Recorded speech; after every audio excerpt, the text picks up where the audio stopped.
Greetings, everyone. We have worked our way to chapter 15, which is about HR. And there's a lot of misconceptions about what HR is about. And hopefully, in this chapter, I can take care of some of those misconceptions. One of which I want to talk about is how HR in the past used to be just for Christmas parties and birthday gatherings inside the office. And that's changed a lot now. Jack Welch, who was the CEO of General Electric from 1981 to 2001, said that the VP of HR deserves to be at the strategic table along with the CFO, CIO, because the HR VP holds such an important role within the organization. So any type of strategy that was being developed, HR should be there and included. So you've seen how much HR has been elevated. So let's talk about this. So what is HR management? It's trying to get people to work at your organization. You see this idea about world-class talent, trying to get the best people. Now, when you are when you're a manager leader, one of the hardest things you have to do is pick individuals. The HR group will help you with that process. They'll help you with the HR will help you with career development. So maybe suggest seminars, do in-house training. You see the lunch and learn. So a lot of that is going to be influenced and coordinated by the HR group. So a few things we need to talk about here in terms of challenges. Outsourcing. Outsourcing is where the jobs that used to be done within our country's borders has now been shipped overseas. Also, outsourcing can be where if we have a function that we do, so we don't have the capacity to do it anymore, we can ship that to another facility within our geographic area, get the job done so it still meets our customer needs. But typically, the outsourcing, what we talk about that you hear a lot in the news, is where jobs that used to be done in the U.S. goes overseas. The wage gap. You can see the wage gap here is that there's a huge discrepancy between what people in the corporate earnings, CEO earn compared to those at the lowest level of the industry. That hasn't changed much. Unfortunately, there's still a wage gap between male and female, and it's one of the things that HR people try to close, that there's all equal wages no matter what gender you are. Older workers. There's becoming many more older workers in the workforce. We're living longer. The baby boomers. I'm a Gen Xer. I just missed the baby boom cutoff, and so people are living longer. They're working longer, so they have a little bit more issues that have to be worked with, and HR has to consider that because there's health. There's health. There's wages. There's insurance. There's many things that older workers that have to be considered. Now, younger workers, they come in for fresh mindset. They have more idea about technology. I'm not saying older workers don't, but we didn't grow up with the tech that the younger worker has, and so they're going to be more apt and more fluid to make changes on the fly. What you're going to see is individuals that older workers, they're more loyalist. They will stick with the job no matter what, where younger individuals typically will go from job to job. And it used to be that was frowned upon. Now it's almost expected. Women workers, we talked earlier, unfortunately, there's still the pay gap between men and women workers. My wife experienced that where she worked. She found out that the person who had the job before her, a male, earned $20,000 more than she did for doing the exact same job. And I get it. It's wrong. And hopefully for the women listening to this, it gets corrected soon because I understand what you're going through with that. Work-life balance. This is challenging to try to balance work, school, family, especially if you have kids. You got the after school activities. You have to coordinate daycare. There's so many things you have to do, but yet try to balance with work. And there's more demand on employees now in the work environment that striking that work-life balance is very challenging. That's why the movement about working from home, and there's some argument pros and cons about working from home. If you work from home, that gives you greater work-life balance because you don't have to drive into the office. You're closer to home. You're closer to the activities. But the flip side is people say, well, you need to be in the office, you have that synergy, you work with people, you can be more creative. And typically it's male bosses that will want people back in the office. It's younger male bosses. I saw an article on this in the Wall Street Journal that talk about how they want to be more in control and they also want to assure that people are working when they say they're working. Um, in regards to the problem, HR professionals lack the strategic skills. There's some argument, and I see some truth in that. I'll be honest with you. I have not seen too many HR people that would fit the strategic skills. There's been a couple, but not many. And so, like Walsh said, we got to bring these people to the table. They have a lot to offer. Um, so in regard to implement ways uh, to quantify their impact on the company. I don't know if you can do that. I don't know if you can put a number to what HR does. The only way you could probably do that is the hiring process, unfortunately letting people go if there's a number or percentage that they help do. But I think it's really hard to put a number to what HR does. Now, some of this will be done through the management of the department through a guide by HR. So the job analysis, what tasks are needed, who who does what skill sets needed. All right, that's a job analysis. So the department manager will know that, but again, the HR group will have like a template that they can follow because they want to keep things uniform throughout the whole plant. So they want Department A to do things their way, Department B to do things their way. They want a more of a consistent flow, and that's where HR can come into play. So you see this idea, and you see this circle in front of you, and HR can help with evaluations. Now, if there's a contentious evaluation in terms of employee review, the employee or the manager can ask an HR person to set into that review. If it's a union-based review, then the employee can have a steward of the union set in on that evaluation where the HR person, I'm sorry, where the management can have HR sit in. So there's some different ways about those evaluations, how that occurs. In terms of training, of course, they can set up the training. They can coordinate with outside sources. Like I've seen many times where I've had to do training independent of my job is through a third party source that was coordinated by HR. So that's something that they do. In terms of selection and recruitment, the managers are one that eventually will hire the person because they know what's better for their department. The HR will assist in that. So once the person's hired, they'll onboard. Meaning that, they'll talk about the insurance, talk about the policies. The management of that department typically do the tours. But the HR group will get this resumes, they'll hand it to the manager and say, here, this is what we got. What do you think? And then they'll call the people in for the interviews. So that's kind of the role of HR in that regard in terms of recruitment.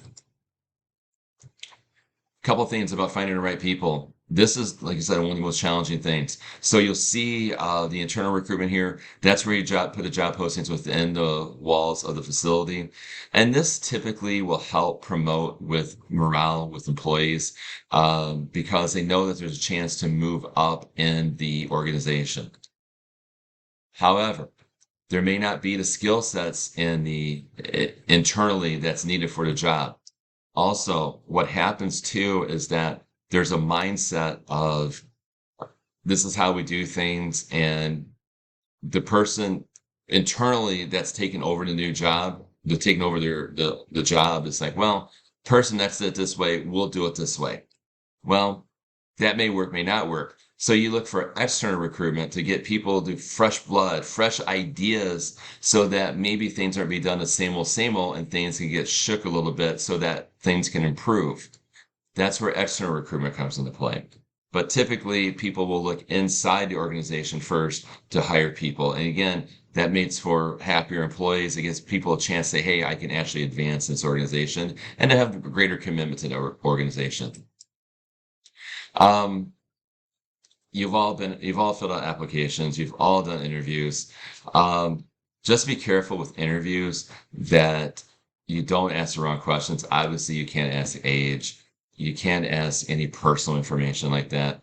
So the structured interview have the list of questions and make sure that you ask the same questions to each person.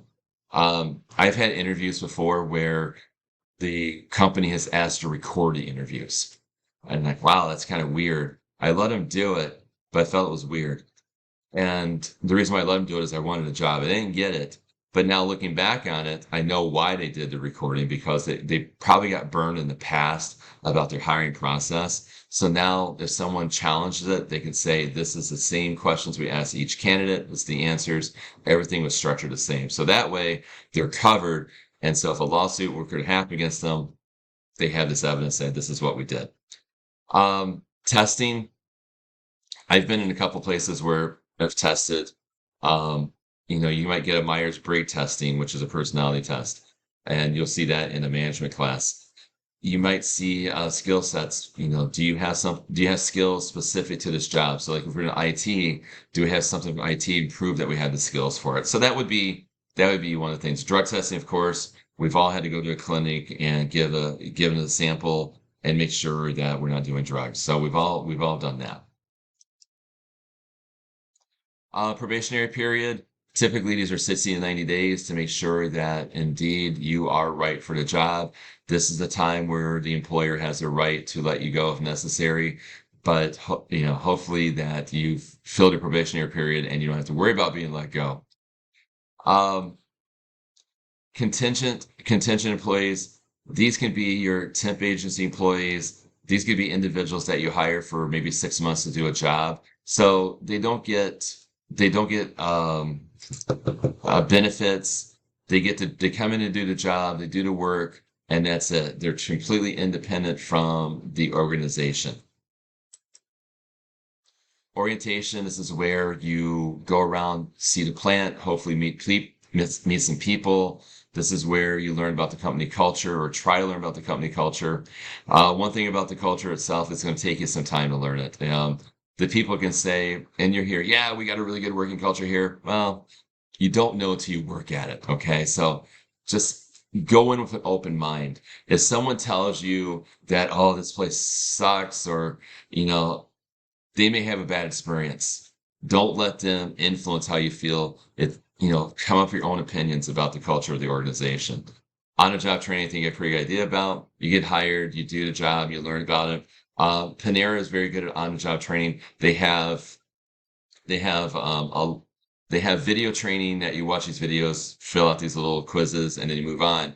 But it's all about training on the job, learning how to make a salad, learning how to run the cash register, learning how to make a sandwich. So you do this as you learn, you do your job as you're learning it. Off the job training, this is a classroom training, kind of like what I talked about with Panera in that we had this training on iPads, those videos, we watched the videos, we filled out this checklist to make sure that we watched the video and we learned something from it.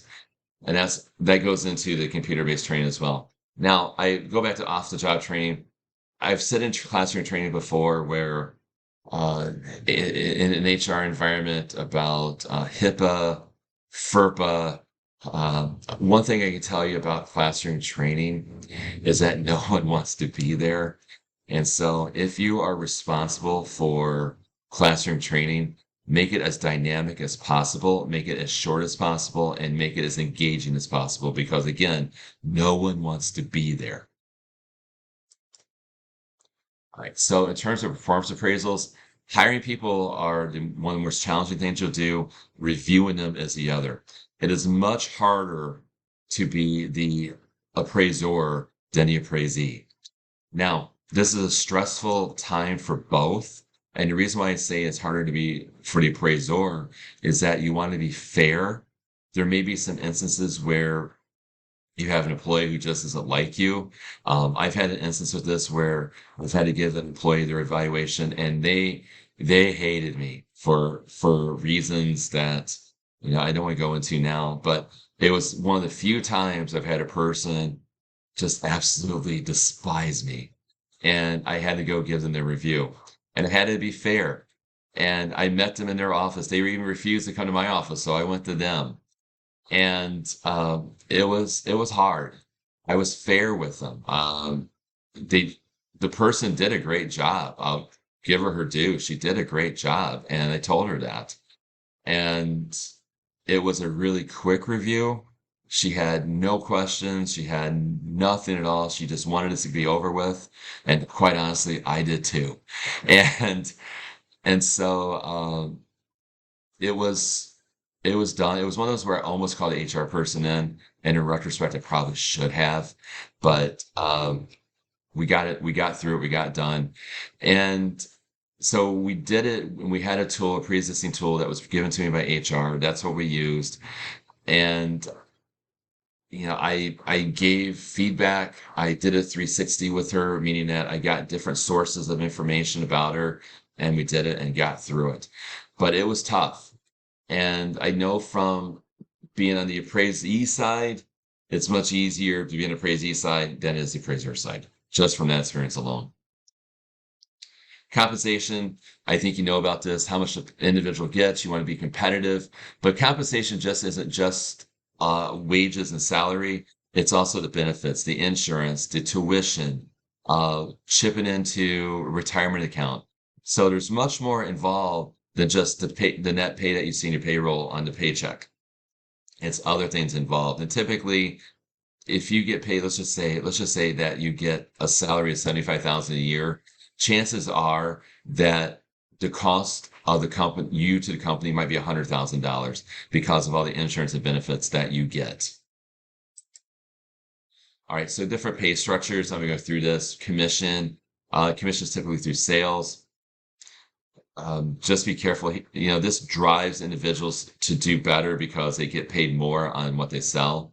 Profit sharing, I think profit sharing and stock options work pretty well because the pay and the benefits that the employee gets is based upon how well the company does. And so it's good incentive. So the company does well, the stock price goes up, your wealth goes up.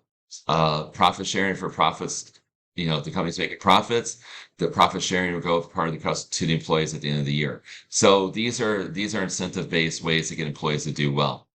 So we talk about benefits. Cafeteria style benefits is simply where you have a list of choices. You may have a gold plan, silver plan, bronze plan. And so you may want to choose gold for medical, which would be the less deductible. It's the higher cost and higher money on your paycheck, but you get better coverage. If you're a family and if you can afford it, gold is the way to go. If you are individual, you may want to do silver. You can only do bronze if you absolutely need to. And so you get these choices, hence the cafeteria. You get your choices of products in cafeteria, you get choices of food. Here you get choice of your products. Flex time is simply where you can get some of your time back for what you've worked. Some companies will do this, some won't. This also allows individuals to start their day when they want to. When you work from home, you can do this. I know from a teaching standpoint, I start at different times. Yes, my classes, I have classes that start at 9:40 and I have to be there at 9:40. But on days I'm not teaching, instead of starting 8 in the morning, I may start at 9 o'clock, 10 o'clock. It depends. As long as I get my job done, as long as I get my work done. That's what flex time is about. And this helps you with that work-life balance. Remote work we talked about earlier, that's been in the news quite a bit, that people want to work off-site because of all the benefits that provide them in terms of work-life balance. You can also get laundry done and you throw a load of laundry on during a break. There's lots of things you can do. And to me, I love remote work.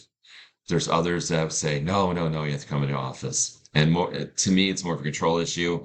But I also see the flip side of how it could be an issue that, hey, you got to get together and we got to create this energy, we got to create this workflow.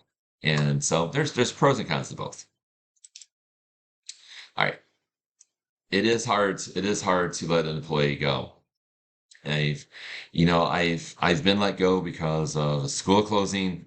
I've been let go because of my job being eliminated. It's hard. This one is much harder on the employee than the employer. Um, there's tactful ways of doing this. I know I know employers have brought in hired guns to let people go. And I think that's just horrible. And I wouldn't recommend that for anyone. But I think if you do it correctly, employees will know and they will recognize that around, they see less orders coming into the shop. They see these less jobs and less activity going in the plant. They know something's up. And so if done correctly, and if they know that the employer has made every effort possible, this makes it easier when you let a person go. I'll give you an example. Um, when I worked at I worked at this printer in Milwaukee, one of the best places I ever worked. And it was during the downtime of 2007, 2008. And so what the management team did, what the owner did, yeah, they cut out the Christmas, which is fine because we need to save money for employees. I worked as an estimator, so I know what the quotes were. And so he reduced his profit margin almost in half to try to entice people to get their jobs, to get their jobs. And it was just it was just hard. And so the day I got let go it was the manager and of course the HR person. And my question was, what took you so long? Because I knew it. I was an estimator. I knew what the jobs were. I knew we had less quotes. And coming in, I knew we had less jobs. And they tried. They really, really tried.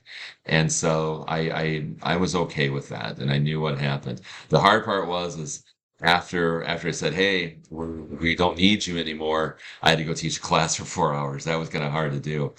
But they also asked me too, and I don't know what you would do in this situation, is that they asked me, can you finish the quote that you're working on before you go? And I was like, sure. They were a good group of people. I wasn't going to raise a stink. I wasn't going to do anything like that. I helped them. And typically oh my gosh, I'm running late. Typically when a company lets a person go, there's a box waiting outside the door. Somebody's put your belongings in a box and hand it to you and you get escorted out the building. Not this group. I got to say goodbye to everyone. It wasn't a rush. And in fact, I got helped. I got help taking my stuff out to the car, and it wasn't contentious at all. It was just, I'm sorry. I'm sorry I had to work this way, and I respected him for that. So, oops. So I'm going to wrap up really quickly. We're getting at 23 minutes. These legal issues, OSHA, Occupational Safety Health Act, if something happens in a facility, if someone gets hurt, they have the right to call OSHA. OSHA comes in and you have to let OSHA in. If OSHA comes knocking at your door and you don't let them in, they will get a subpoena and it will not go well for you. So let them in. Affirmative action, you get a pretty good eye about sexual harassment. There's lots of training involved with sexual harassment in regards to, it could be something said directly to a person about their appearance. It could be something that a person overheard talking. It could be a poster in a work area. There's many different ways that sexual harassment occurs. There will be training. I guarantee you, when you start a new job, you'll go through harassment training. And then I want to wrap this up in terms of diversity in the workforce. This is one of the things that make work good, is that you get different perspectives. So it doesn't matter if it's race, creed, or color. It doesn't matter gender.